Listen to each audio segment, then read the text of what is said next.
Hello everyone, welcome to my channel. Today we are going to start class 10th Maths Chapter 4 Quadratic Equations. आज हम introduction part करेंगे quadratic equation का। तो सबसे पहले हम क्वाड्रेटिक इक्वेशन होता क्या है इसका हम मीनिंग देखते हैं। दैट इज हम डेफिनेशन देखते हैं। तो क्वाड्रेटिक इक्वेशन की डेफिनेशन है quadratic equation means the quadratic equation is a polynomial equation in a single variable with degree 2. Quadratic equation क्या होता है? पॉलिनॉमियल इक्वेशन होती है जिसकी ग्रेटेस्ट पावर 2 होती है और एक ही वेरिएबल होता है इक्वेशन के अंदर। तो वहाँ हम एक एग्जांपल लिखते हैं इसके लिए। मान लीजिए x square plus 4x plus 2, ये हमारी इक्वेशन है, ठीक है, जिसकी ग्रेटेस्ट पावर क्या है? 2, यानी ग्रेटेस्ट पावर क्या होता है? डिग्री। तो जिसकी डिग्री 2 हो और जो सिंगल वेरिएबल यूज हो रहा हो।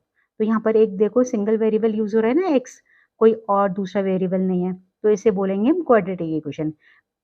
तो शॉर्ट में हम कह सकते हैं क्वाड्रेटिक इक्वेशन वो अलजेब्रिक एक्सप्रेशन है जिसकी डिग्री 2 हो और एक्सप्रेशन के अंदर ओनली वन वेरिएबल हो।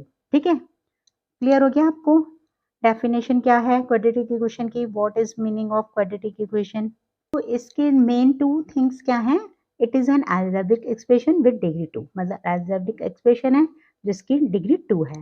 मैंने आपको ये क्लियर कर ही दिया।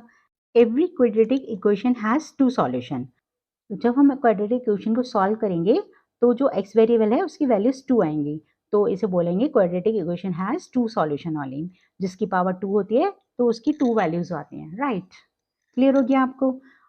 अब क्वाड्रेटिक इक्वेशन का स्टैंडर्ड फॉर्म क्या होता है? क्वाड्रेटिक इक्वेशन का स्टैंडर्ड फॉर्म होता है a x square plus b x plus c equal to zero, where a not equal to zero. यहाँ पर ए की वैल्यू जीरो नहीं होनी चाहिए। अगर जीरो होगी तो क्या हो जाएगा? जीरो इंटू एक्स स्क्वायर, ये पूरी टर्म निल हो जाएगी ना, जीरो हो जाएगी। तो जब ये जीरो हो जाएगी तो इसमें पावर 2 रहेगा नहीं, तो ये क्वाड्रेटिक इक्वेशन नहीं रहेगी। तो इसलिए कंडीशन लगती है कि a not equal to zero, right?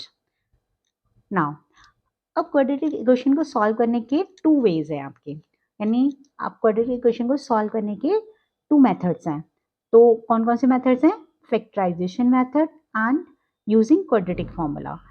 Factorisation method तो आपने क्लास 9th में किया है, वह स्प्लिटिंग मिडल टर्म, राइट? तो वही यूज होने वाला है। और यूजिंग क्वाड्रेटिक फॉर्मूला, ये हम आपको अभी फॉर्मूला लिखकर बताएंगे कि क्या फॉर्मूला यूज होगा एक्स की वैल्यूज फाइंड आउट करने के लिए, right? Now first method factorisation method को हम फिर से समझते हैं, रिवाइज कर लेते हैं, ठीक है? अब ये देखिए क्वाड्रेटिक इक्वेशन है हमारी 2x square minus 4x minus 6 is equal to 0। ये देखो, ये अलजेब्रिक एक्सप्रेशन है जिसकी पावर 2 है, यानी जिसकी ग्रेटेस्ट पावर 2 है, एंड ये स्टैंडर्ड फॉर्म की वे में भी लिखा हुआ है, तो इसे बोलेंगे हम क्वाड्रेटिक इक्वेशन। अब हम इसके लिए हम फैक्टराइजेशन मेथड यूज करके x की वैल्यूज निकालते हैं, राइट? नो स्प्लिटिंग मेथड में क्या होता है कि जो एक्स स्क्वायर का कोफिशिएंट होता है और जो सी टर्म होती है, इन दोनों को मल्टीप्लाई करते हैं, तो क्या हो जाएगा? 6 टू 12। अब 12 है तो इसके आप क्या करोगे? Prime factorisation. प्राइम फैक्टराइजेशन करते हैं, 2 6 12, 2 3 6 एंड 3 1 3। ठीक है, क्लियर हो गया आपको? ये आपके प्राइम फैक्टराइजेशन आ गया। ये प्राइम फैक्टर्स आए हैं, अब हमें ऐसे एडजस्ट करना है इन्हें कि प्लस माइनस करें तो हमारी ये मिडल टर्म आए और मल्टीप्लाई करें तो ये 12 आए, ठीक है? जो हमने इन दोनों का प्रोडक्ट किया है वो आए।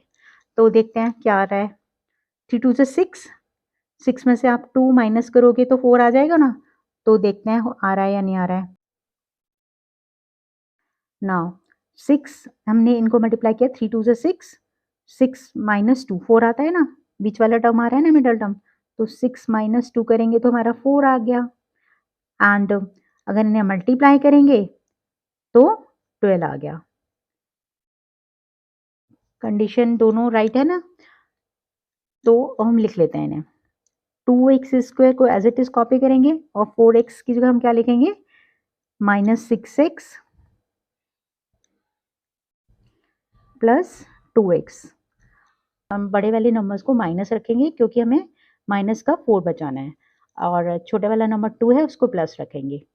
Minus 6 equal to 0। अब ना हम क्या करेंगे, इन दोनों में से कॉमन निकालते हैं और इन दोनों में से कॉमन निकालते हैं। तो इन दोनों में से कॉमन क्या आ जाएगा, 2x कॉमन आ रहा है, तो क्या बचा x एंड 2 3 6 एंड इन दोनों में से क्या कॉमन आ रहा है, 2, 2 1 2, 2 3 6।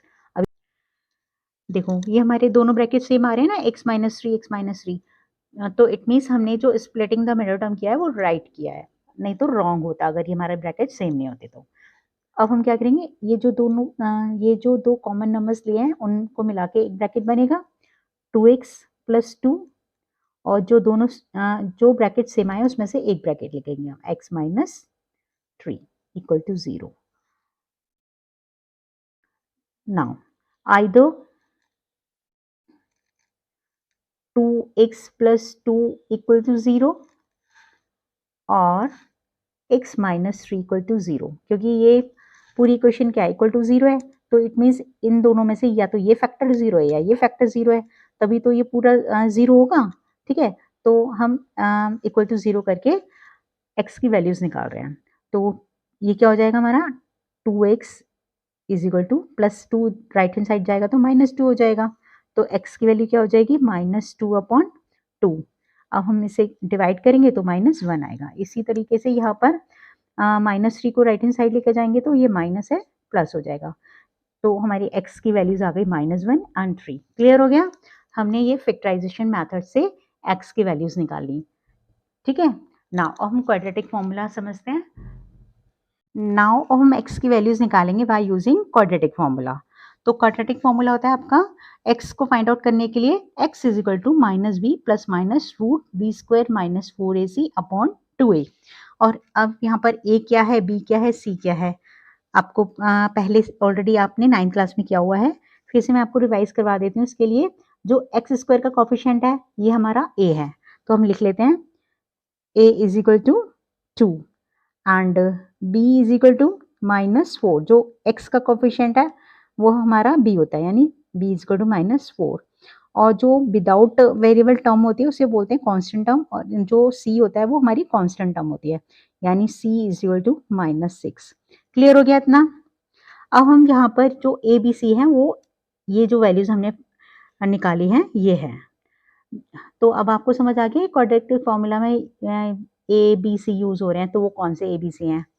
तो हम ये सारी वैल्यूज अब इस फॉर्मूले में सब्सटीट्यूट कर देते हैं, तो क्या हो जाएगा, x is equal to minus B by minus B, यानी b की वैल्यू क्या है -4, ये माइनस तो फॉर्मूले के अंदर है, एक b की वैल्यू माइनस में है, plus minus root B square, तो बी स्क्वायर क्या है आपका -4 स्क्वायर हो जाएगा, -4 इंटू ए क्या है 2 और c क्या है हमारा -6, राइट।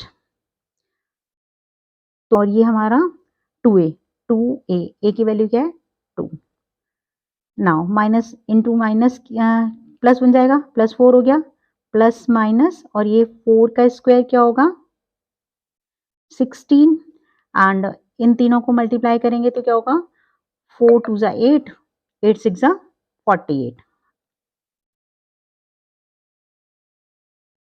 राइट, तो +48 आ गया हमारा, अपॉन 2 इंटू 2 क्या हो गया 4।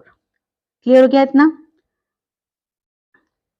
नाउ x की वैल्यू क्या हो जाएगी, +4 प्लस माइनस 16 और 48 को प्लस करेंगे तो क्या हो जाएगा 4 8 एंड 6 14 एंड 4 और 1 5 एंड 1 कैरी 6 64 अपॉन 4।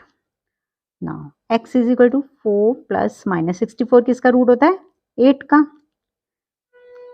अपॉन 4। तो x की वैल्यूज दो तरीके से आएगी, एक बार प्लस रख के एक बार माइनस रख के, ठीक है, 4 प्लस 8 अपॉन 4 एंड दूसरी क्या होगी 4 माइनस 8 अपॉन 4, तो ये क्या हो जाएगी 8 और 4 12, तो 12 अपॉन 4, 12 अपॉन 4 क्या आएगा आपका 4 3 ज़ा 12, 3 वैल्यू आ गई, एंड 4 माइनस 8 -4, -4 को 4 से डिवाइड करेंगे तो -1, तो आपकी वैल्यूज क्या आ गई नाउ हमारी एक्स की वैल्यूज क्या आ गई 3 एंड -1। तो समझ आ गया आपको कैसे एक्स फाइंड आउट करना है by using quadratic formula. Now हम देखेंगे नेचर ऑफ रूट्स। रूट्स क्या होते हैं? जो एक्स की वैल्यूज हमने सॉल्व करके निकाली है ना, जो सॉल्यूशन आए हैं एक्स के, उसी को हम रूट्स बोलते हैं। Means roots and solution are the same thing, right? Clear हो गया? तो नेचर ऑफ रूट्स हमें कैसे पता लगेगा कि किस टाइप के रूट्स आने वाले हैं आपके? तो इसके लिए हम डी डी क्या होता है? डी इज इक्वल टू होता है बी स्क्वायर माइनस 4ac। इसको बोलते हैं डिस्क्रिमिनेंट। इसका फुल फॉर्म क्या होता है? डिस्क्रिमिनेंट। इसको डिस्क्रिमिनेंट क्यों बोलते हैं? क्योंकि ये डिटरमाइन करता है कि क्वाड्रेटिक इक्वेशन के रियल रूट्स हैं या नहीं है। तो इसलिए इसे हम क्या बोलते हैं? Discriminant. Since d is equal to b square minus 4ac determine whether the quadratic equation ax square plus bx plus c equal to 0 has real roots or not. b square minus 4ac is called a discriminant of the quadratic equation. Right right, क्योंकि ये जो d is equal to B square minus 4ac है, इससे हमें पता लगता है कि रूट्स हमारे रियल आने वाले हैं या नहीं। इसलिए हम इन्हें क्या बोलते हैं? तो वी स्क्वायर माइनस 4ac को हम क्या बोलते हैं? डिस्क्रिमिनेंट।